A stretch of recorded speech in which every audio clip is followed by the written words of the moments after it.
Okay, we are now live. Hello. Hello to everyone that is joining us. I see the numbers going up. We'll give you a couple more seconds to enter the session. I think the plenary session is still going on, so there's a lot of confusion. I'll just introduce myself. I'm Enav. I'm the coordinator in NEO Israel, and I will be hosting the session.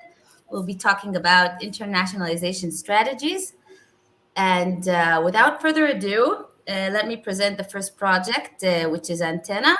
The floor is yours. Thank you so much.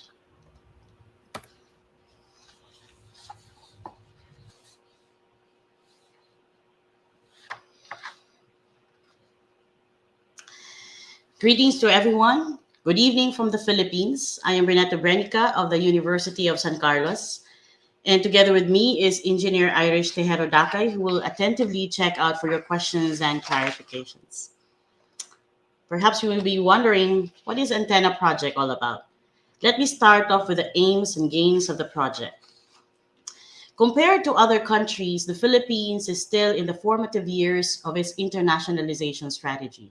The policy framework for higher education to aggressively pursue internationalization is still about 5 years old. While there are still possible templates, examples, models, or strategies of internationalization that Philippine HEIs can draw lessons from or even emulate, there are issues that continue to impede their progress.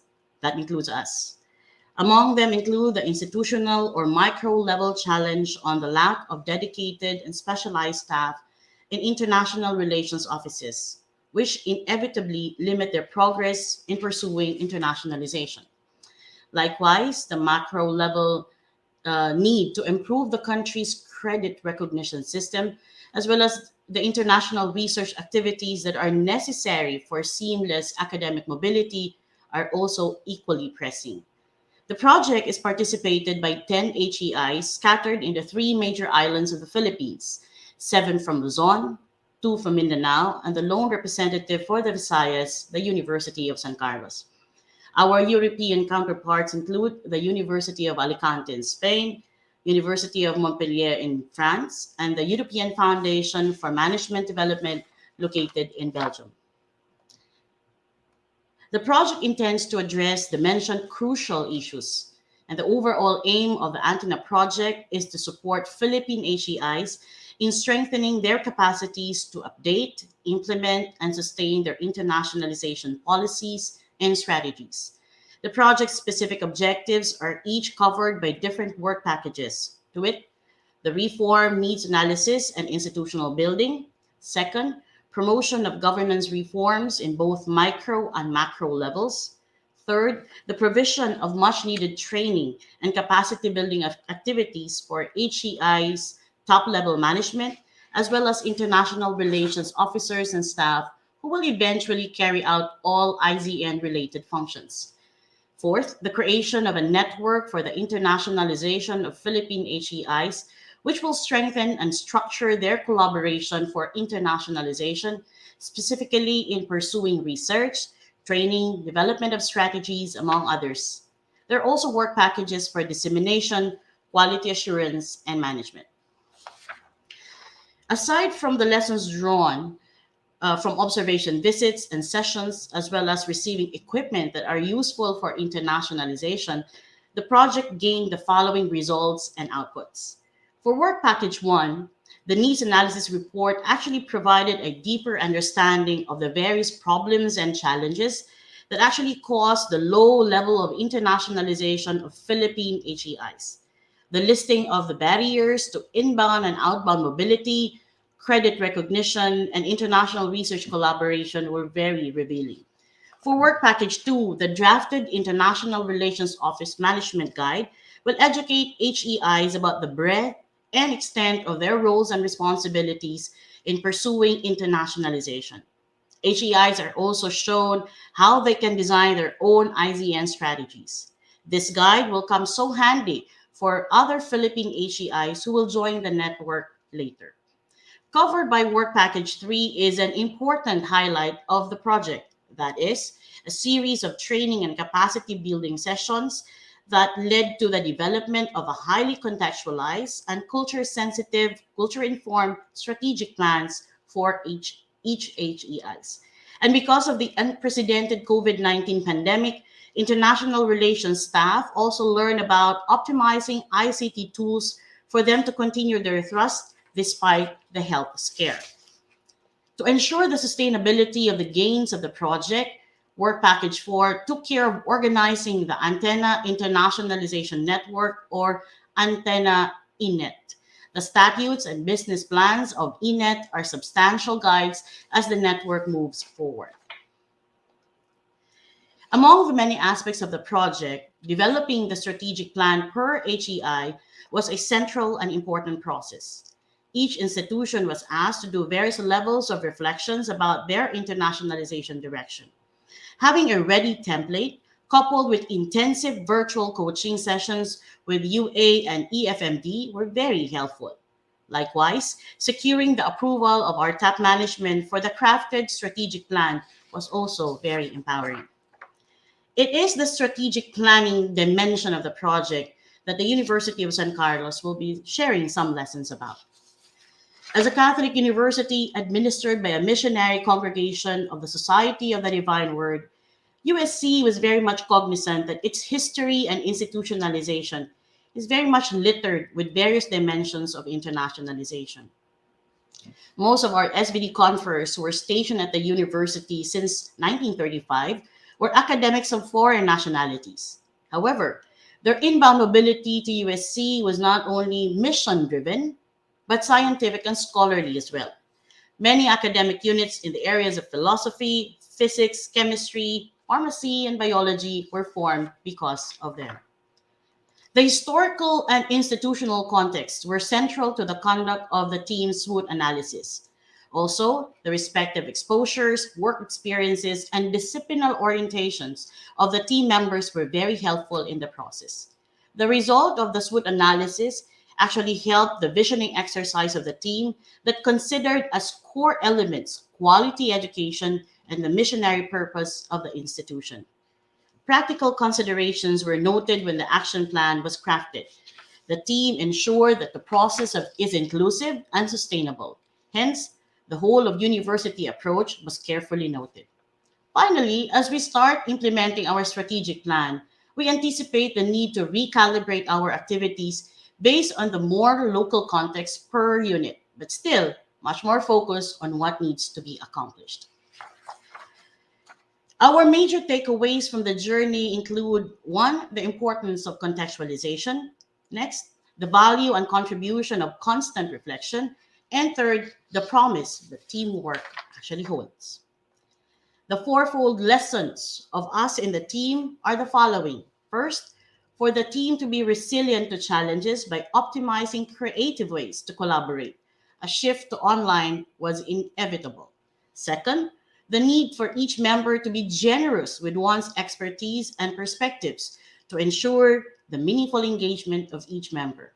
Third, the value of honoring project timelines and schedules. And fourth, the need to maximize the feedback loop with coaches and trainers. In closing, we leave this list of challenges come lessons. Since Antenna was already full swing when the pandemic hit, its plans were challenged and the management team recalibrated its implementation. However, despite COVID-19 and the limitations it imposed, there are still lessons that will guide Philippine HEIs moving forward. Future proofing our respective institutions is necessary as there may be other pandemics ahead. Institutional and organizational culture is vital and should be given equal attention. Internal systems of each HEI must be robust and internationalization ready for seamless interaction with external factors. And finally, the need to continue harnessing the consciousness that internationalization is and should be an institutional priority. We are indeed part of a world tied together by our quest for a better and sustainable future through the internationalization of education. To quote J. William Fulbright, international educational exchange is the most significant current project designed to continue the process of humanizing mankind to the point, eventually, even to cooperate in constructive activities rather than compete in a mindless contest of mutual distraction. We must try to expand the boundaries of human wisdom, empathy, and perception, and there is no way of doing that except through education. This is the promise of internationalization. Together, we embrace the inevitable. Thank you so much, and we are ready for your questions and clarifications. God bless everyone. Thank you so much, Renette, for that very clear presentation. I see your question. You have some questions, but I think we'll leave questions for last so everybody would have a chance to present. So don't worry, we see your questions. You can keep adding them in the Q&A or raise your hand. And without further ado, we go next to the Intuit project. The floor is yours. Okay, so first of all, nice to meet you all.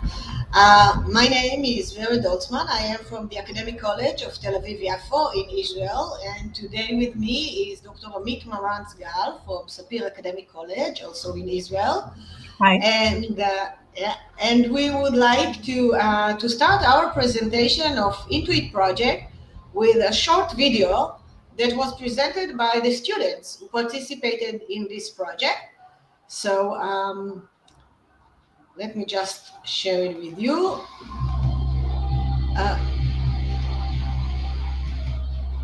Yeah. Hi. Sorry. I'm sorry, I think something went wrong, so I'll just try that again.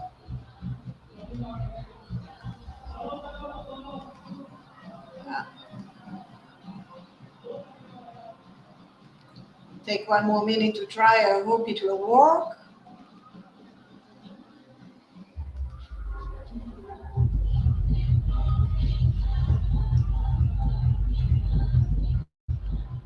Something just...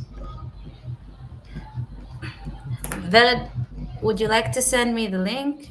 Or maybe does that work? Actually, you have the copy. Yes, you're sharing. Can you upload it? No, we're seeing your screen now. I just stopped. Wait. Can you okay, just share the video? Okay, sorry, I apologize for all the troubles. No, but we saw your screen, so maybe try sharing again because I think there's some kind of malfunction also in the video gallery. So, okay. But we saw your screen, so you can try to share it one last time. We saw it. You just need to go to the right Professor told me about this browser page. Project. Yes. What do you think about it? Okay, it's amazing. Genial. Why? How much? Amazing.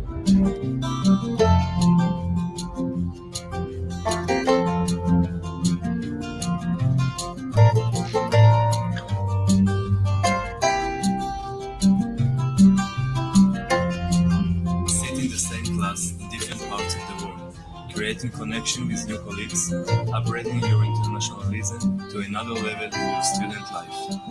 Intuit, something that can take you around the world just staying in your room. Okay, Intuit is an online program that has a few courses which can help you improve your digital and international teamwork skills.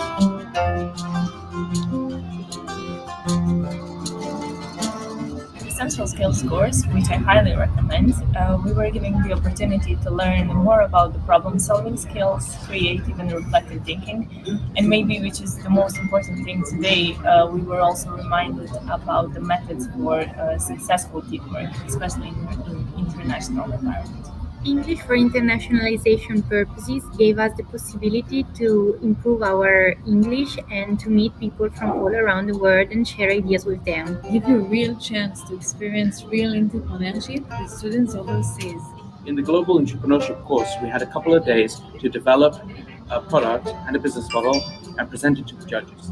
I joined the Embracing Diversity course, and it was about multiculturalism and gender and facial appearance and all this stuff about diversity. All trash cans come in black. Some of them come in purple. That is diversity. The best thing I have learned from these different courses is that Meeting people from different backgrounds and different nationalities breaks a lot of barriers and stereotypes between nations, and of course it reduces xenophobia. כולנו השתתפנו בתוכנית אינטואיט, היה כיף, היה מעניין ולמדנו הרבה. Es fällt mir viel leichter, mich mit anderen zu verstehen und dadurch habe ich auch ganz viele Personen. È stata una bellissima esperienza e ci siamo anche divertiti molto. صحكم بالمشاركة في البرنامج لأنه مفيدكم كثير. What? La France fait partie de la communauté internationale Intuit. L'Italia fa parte della comunità internazionale Intuit. The United Kingdom is part of the international Intuit community. ישראל היא חלק מקהילת אינטואיט הבינלאומית. Komm, mach mit! הסתובבתי. לבוא יש. Es wird sich lohnen. تعالوا تفضلوا. Come into it! You should get into it. Join into it!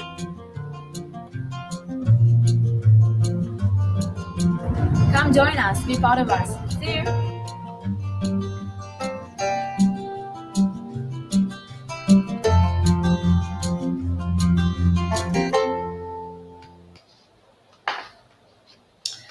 Okay, so actually that was our students who are, I think, our best ambassadors for this project.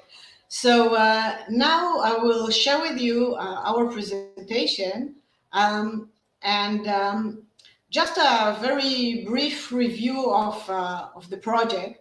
So we are talking about Project Intuit, which stands for Internationalization by Innovative Technology.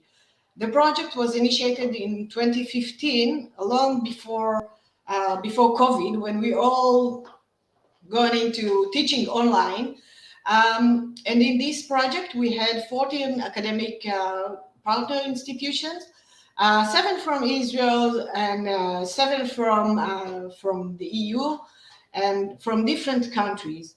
And here you can see the main or the core building blocks of the project, where most of the efforts were about developing new courses that were taught online in collaboration with different partners and where students had to collaborate with each other.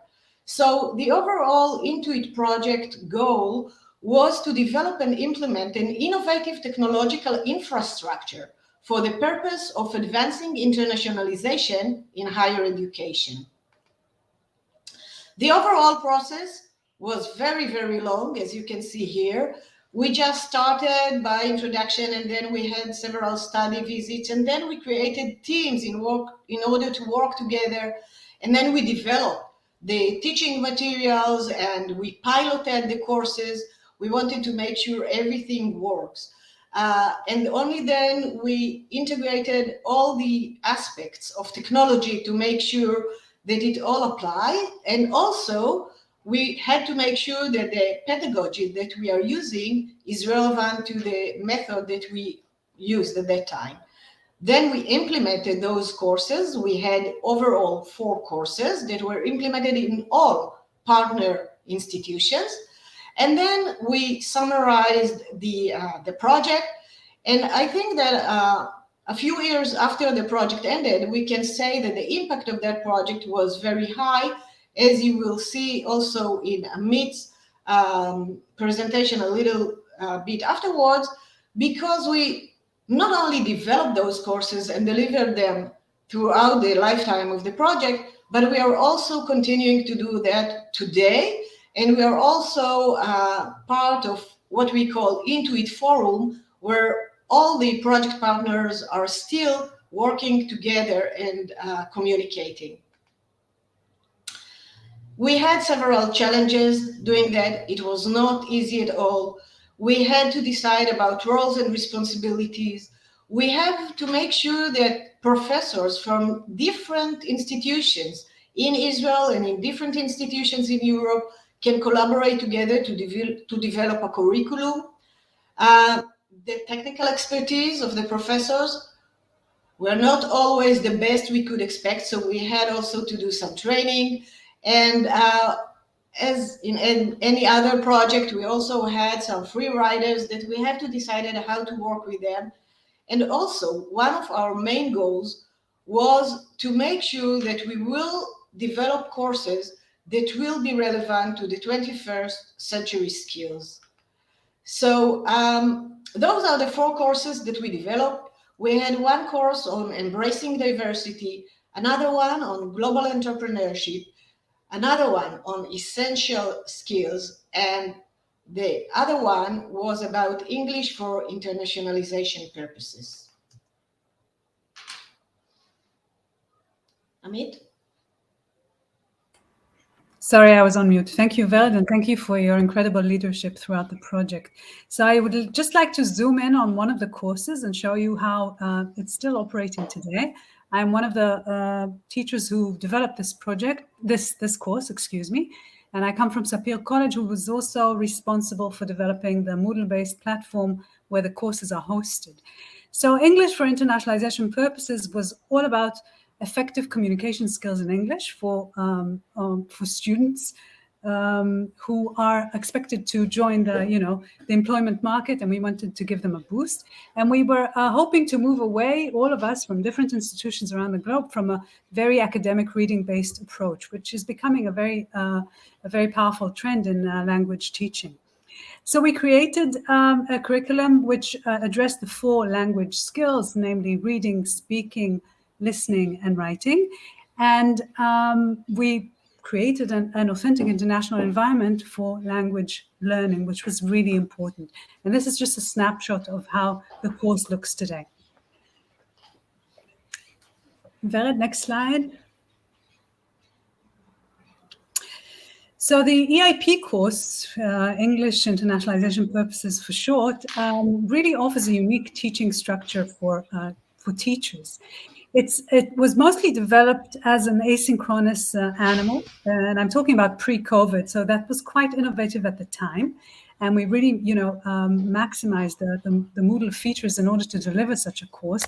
Today, we also integrate live sessions because it's very much, in line with the times, but it's a very collaborative teaching experience, not just the development of the curriculum, but the actual live teaching. We are somewhere between 4 and 5 teachers who teach a group of 120 students almost every semester, and we cross-teach. So I get to teach students from Italy, from Poland, from Japan this semester, and for us as teachers, it's an incredible it's an incredible professional development opportunity, because it's really important for me when I go back even to my regular classroom to know what's happening in Italy with respect to English language curriculum. So for us, it was super important. It is super important to work in this kind of context. Just to give you a snapshot of what the course looks like in numbers today, the course regularly runs twice a year in at least 4 partner institutions, which is quite a lot. And it hosts approximately 120 students every semester. We continuously involve new teachers, whether it's new teachers in the consortium higher education institutions from the original consortium, or whether it's new institutions that were invited to join our team. We have new institutions such as the University of Opole from Poland, and now we are hosting a Japanese university, Rikyo University, and a new university from Austria. So the network is not only, the original consortium network is sustained, but it's growing and including and inviting more and more institutions from outside the consortium, which means for us that this is know-how that is transferable. And newcomers are introduced relatively quite quickly into the curriculum and the entire teaching framework. So this was a spotlight on the English course in the program. Yeah, and just to say one word to conclude that, as Amit said, this is just one out of the 4 courses that we developed, and they are still running. And I think that at the end we can conclude this project is a very fruitful and successful project. Thank you. Thank you both. for a wonderful presentation. And now we will be hearing from Unicac project, and afterwards you can address questions. We will address questions to all the projects here. So Unicac, the floor is yours. Okay, thank you very much. Good morning from Spain. I'm Juan Guerrero. I'm the head of the Research and Innovation Department of INCOMA, that is a research center involved in Unicac project.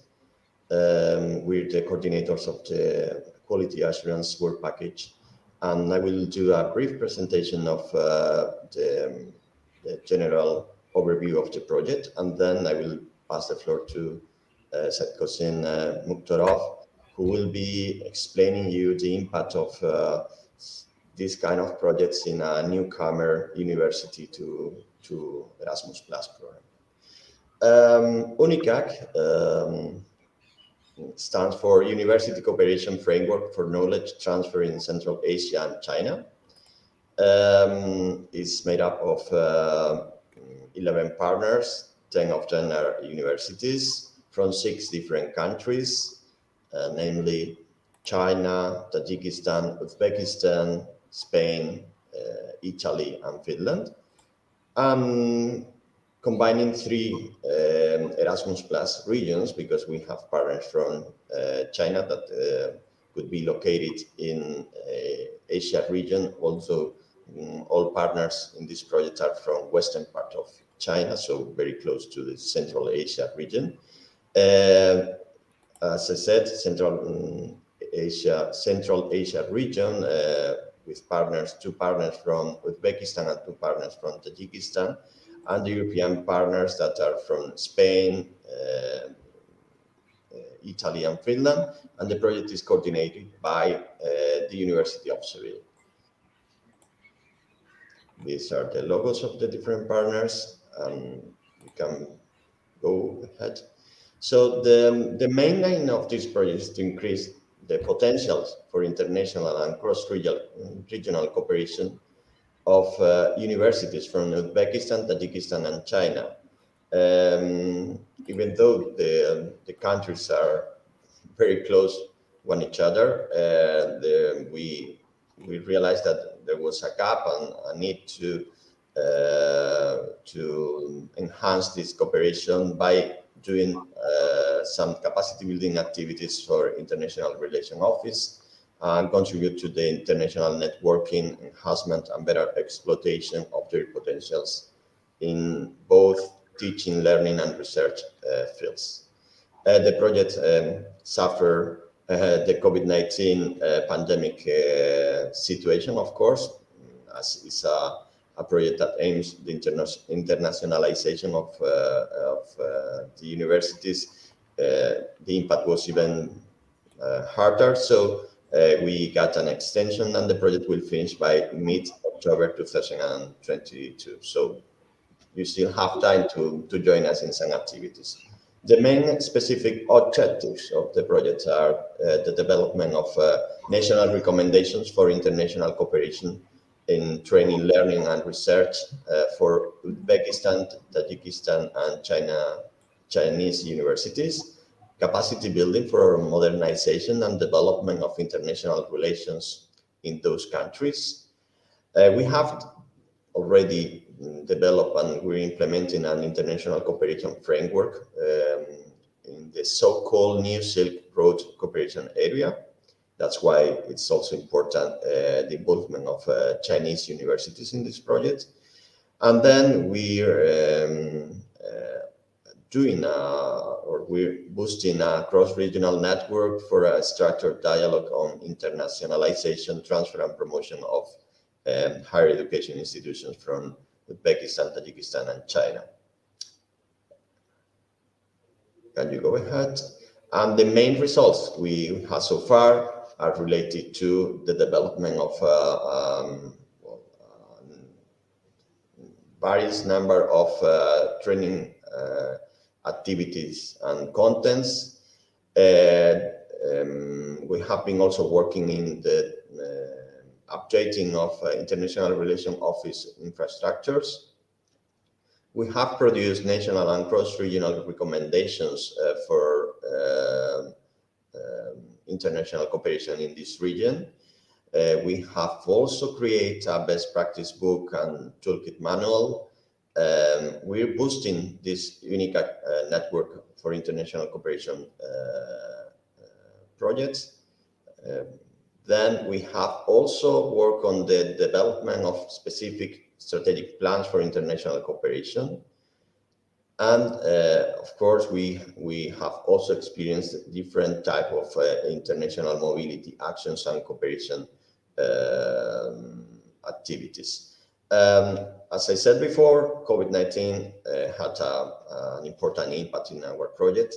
From the negative point of view, we had to stop doing or experiencing physical mobilities, but we boosted a new, let's say, more relevant online mobility or virtual mobility environment. And we have currently worked on several activities related to virtual exchanges between professors, students, and so on. And we have developed as an extra product online platform that can help our institutions to work together on an online basis. The upcoming events, well, I would like to highlight that tomorrow we have an online regional roundtable on the impact of the situation in Afghanistan and Central Asia. Both Tajikistan, Uzbekistan, and China has border with Afghanistan, and well, we're going to analyze from different perspectives all this situation and the impact in the universities and the countries and the region as well. Then we have other activities that we will like to share with you. We will be working in some seminars and some practical trainings, and of course we will let's say upload all these results in our platform, in our website, that you can just have a look. It's unicac.eu, and there you can find more information about the project and the outcomes. So now I would like to pass the floor to the institutional Erasmus Plus coordinator in the Institute of Economy and Trade from Tajikistan, Saidkosin Mukhturov. So thank you very much, and I will just put the link of the event of tomorrow in the chat, just in case you're interested in it. Thank you very much, Juan. Hello, everyone. It's my pleasure to present Unicac project results from the perspective of the partner country university. So first, I would just very shortly say we have come from north of Tajikistan, city named Khujand in the north, and I'm representing the Institute of Economy and Trade of Tajik State University of Commerce. We are mainly a business and economics school. We are offering different level programs in bachelor and master and PhD level. I just want to point out one moment here. This is the impact of Unicac project in policy making level, because during the project implementations we were inspired, and right now we have included one new mission for our university to train a global citizen. So we want that our fellows will have intercultural or international global competences, so they will be able to integrate to the global community, work and live in the third countries across the globe. So just some numbers maybe. Actually, Unicac is the first capacity building project from our university, and we are really new in the Erasmus. So if we see the numbers, for example, we launched the Unicac in 2019. And in 2018, we had only, within the Erasmus, we had only 4 students going to the mobility. In 2011, in pandemic situations. We have completed 16 students' mobilities in the framework of Erasmus+, which I think the huge impact of the Unicac is seen here in order to boosting internationalization at our university. So Unicac, I think it's a very comprehensive project, and it involves different beneficiaries. It's starting from the policymakers, management, teaching and research staff, students. So that's why the approach in Unicac is very comprehensive. So we are covering all sort of all higher education activities. I can say before Unicac, our vision to the internationalizations were limited towards just the students or teachers' mobilities. But one of the important milestones, it was when we developed a new strategic plan for internationalization. Of course, we had a series of meetings and seminars on evaluation of current situation of internationalization. We had a policy analysis. We had different trainings on identification of problems, discussing about the opportunities. So all together, partner universities with program universities, we worked on it. So, and we finally developed all the 7 partner universities developed the strategic plan for internationalization. The second important milestone, it's about the capacity building of IRO staff. So we had 3 different seminars, face-to-face seminars. One in Hujan was dedicated about the international cooperations agreement and funding opportunities. It was here. The second one held in Tashkent. It was about the organization and management of international relations offices. The third one we held in China, in Xi'an, and it was about international cooperation for teaching and research.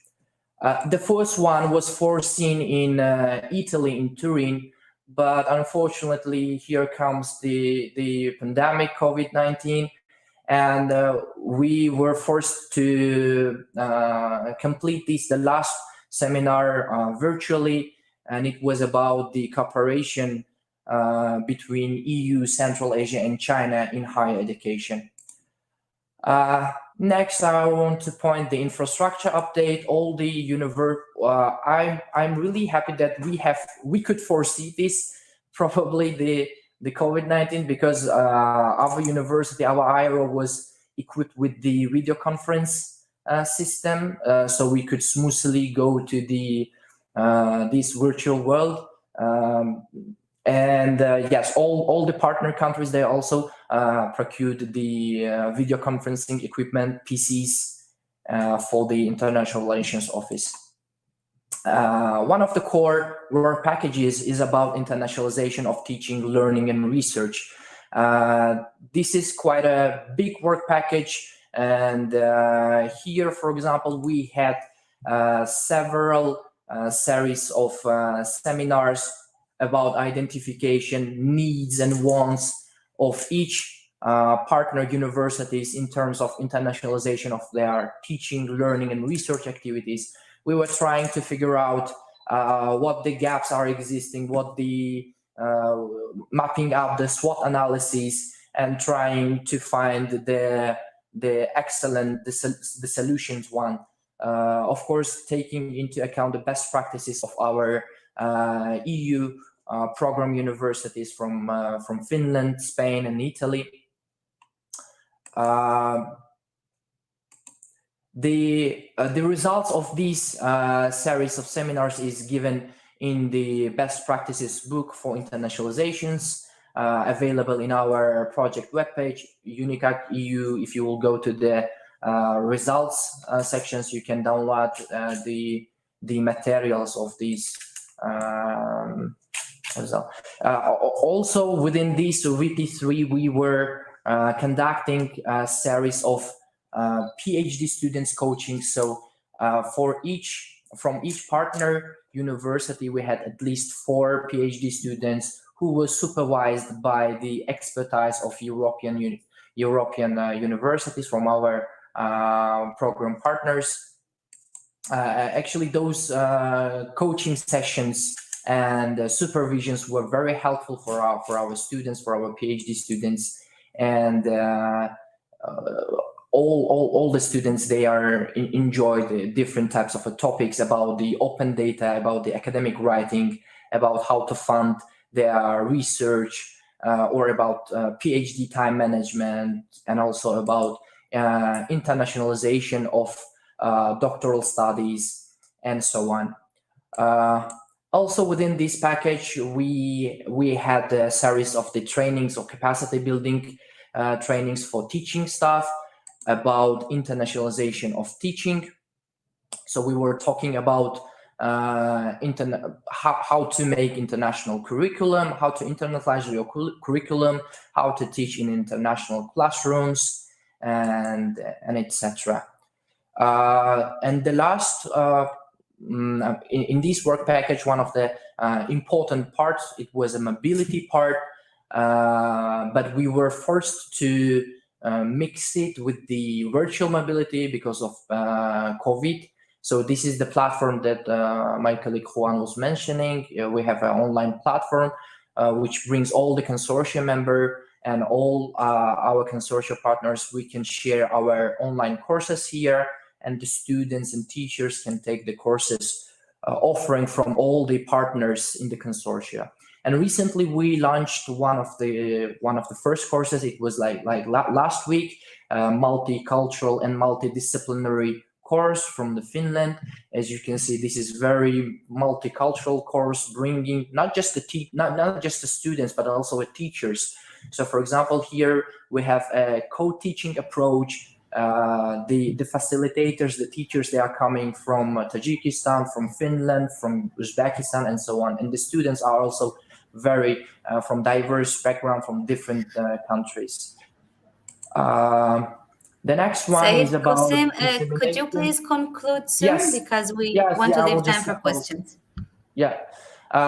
Just we are trying to keep everything, posted. We are organizing a local roundtables. We are organizing workshops, internal workshops, in order to disseminate in the national level and also in the regional level.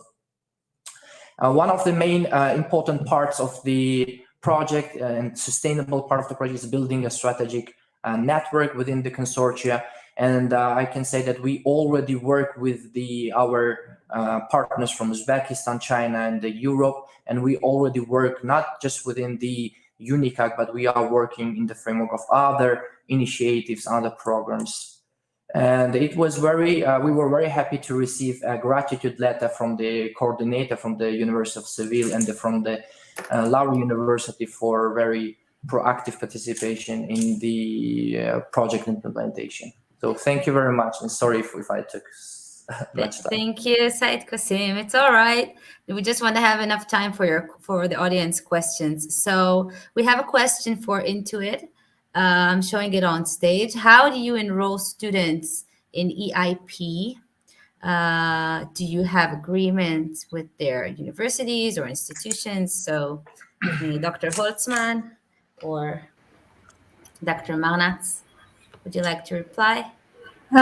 Sure, I'll take the question. Actually, well, as long as this is a consortium member of the original Intuit consortium, that's not an issue.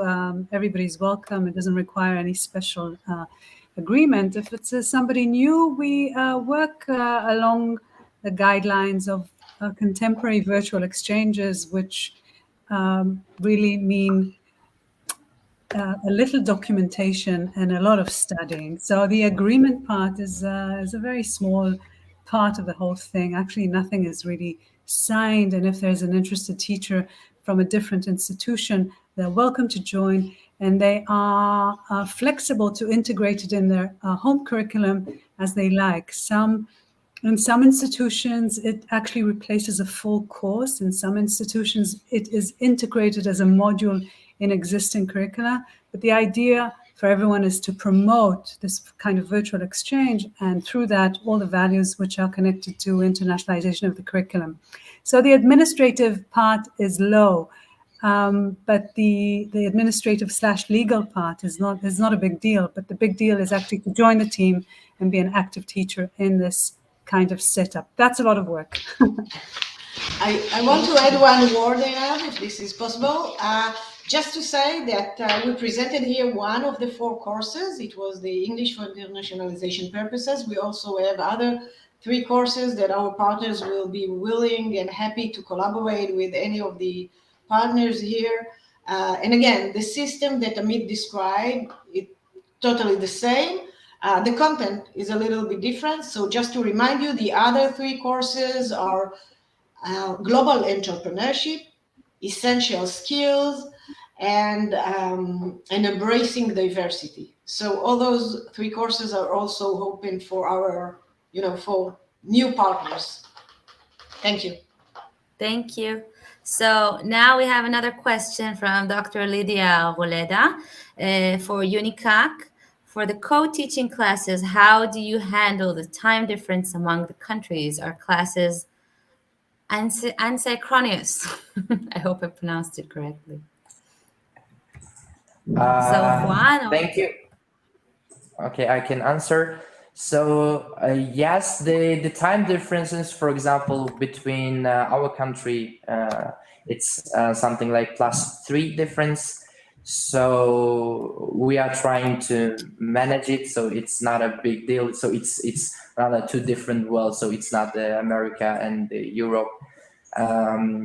So the co-teaching, actually, it's very interesting. It's the first time for our teachers to work in this sort of the approach in teaching, and they really enjoyed it. So yeah, and we don't see any kind of difficulties about managing the time. So okay, thank well, you. I would just like to add that there's an asynchronous but also synchronous classes. Okay, so we have to deal with both types of let's say e-learning activities, and somehow it could be a little bit more difficult to fix the time, but well, I think we've been working quite well on that aspect.